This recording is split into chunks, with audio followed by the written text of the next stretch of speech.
সাংবাদিক থাকার জন্য মানুষ সব দেখতে পাচ্ছে। সাংবাদিকদেরকে টার্গেট করছে পশ্চিমবঙ্গের পুলিশ বাহিনী পর্যন্ত। পুলিশ বাহিনীর চোখে সাংবাদিকরা চক্ষুশূল, দিদির চোখে সাংবাদিকরা চক্ষুশূল। কিন্তু সেই সাংবাদিকরা যখন দিদির প্রশংসা করে তখন দিদি হাসে। সাংবাদিকরা সত্যি কথা বলতে গেলে দিদির গায়ে লাগে, আর গায়ে লাগার জন্য সাংবাদিকের বিরুদ্ধে বদলা নিতে চাই। সাংবাদিকরা আজও এ বাংলার বিবেক, সেই বিবেক জাগ্রত করা আমাদের সকলের দায়িত্ব। সাংবাদিকরা আছে বলে আজও আমরা সত্যকে সত্য, মিথ্যাকে মিথ্যা বলে আমরা চিহ্নিত করতে পারছি। সাংবাদিকদেরকে শত্রু করবেন না দিদি। এই সাংবাদিকরা ছিল বলে আপনি মমতা ব্যানার্জি হয়েছিলেন। যখন আপনার উপরে হামলা হয়েছিল এই সাংবাদিকরাই আপনাকে দেখেছিল টিভিতে, তখন সাংবাদিকরা ভালো ছিল। আর আপনি যখন মানুষের উপর হামলা করছেন তখন যখন সাংবাদিকরা নিরপেক্ষ দেখাতে চাইছে তখন সাংবাদিকরা আপনার দুশ্মন হয়ে গেল। আপনার ডিকশনারিতে শত্রুকে আর মিত্রকে নতুনভাবে লিখতে হবে। আরজি করে ঘটনাটা কি অন্যায়? আরজি করে কি ধর্ষণ হয়নি? আরজি করে কি হত্যা হয়নি? আগে তার ভালো হতো যদি তিনি বাংলার মানুষের কাছে ক্ষমা চাওয়ার জন্য পথে নামতেন।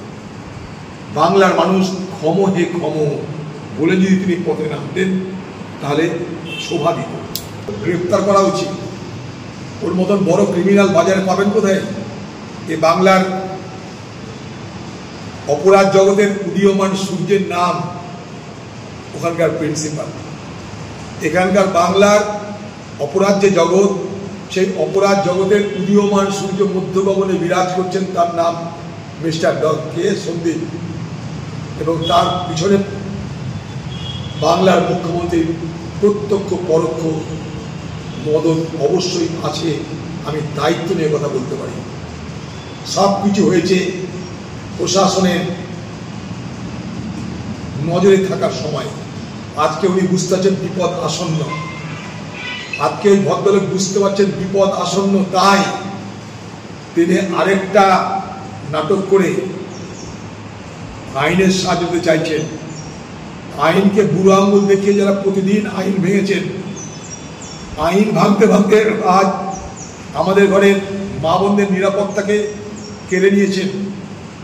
আমাদের ঘরে একটা মেয়েকে, একটা বোনকে আজকে খুন করানোর পিছনে আপনাদের প্রত্যক্ষ পরোক্ষ প্রশ্রয় কাজ করেছে।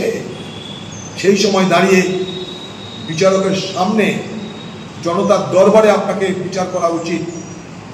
তা না করে আপনি নিজে আইনের সাহায্য নিয়ে বাঁচতে চাইছেন, আপনি বাঁচতে পারবেন না। আইন এত দুর্বল নয়। আইনের হাত থেকে আপনাদের মতন অপরাধীরা বেশি দিন জেলের বাইরে থাকতে পারে না বলে আমি দৃঢ়ভাবে বিশ্বাস করি। আপনাদের জেলে যেতেই হবে।